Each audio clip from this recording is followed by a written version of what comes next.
will you be able to buy a pint in a sports venue without getting anything to eat.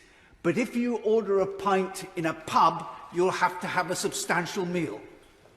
I'll leave that hanging as the great existential question of the day. Madam Deputy Speaker, suppression in anticipation of vaccination is the reason for these measures before us today.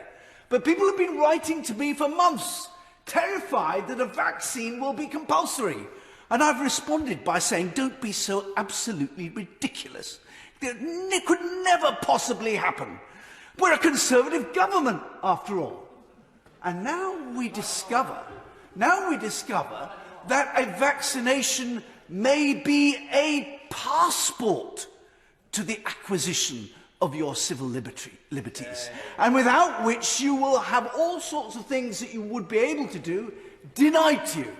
Can I say that that would be absolutely disproportionate to a virus with a mortality rate of verging on 1%. It would equally be a terrible precedent to set for other vaccines and medicines. So I hope that we can get away from that. The way to persuade people to have a vaccine is, of course, to line up the entire government and its ministers and their loved ones and let them take it first, and then get all the lovies, the icons of popular culture, out on the airwaves singing its praises.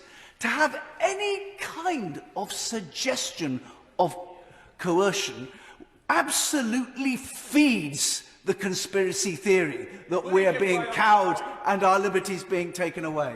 I'm extremely grateful to him for giving way.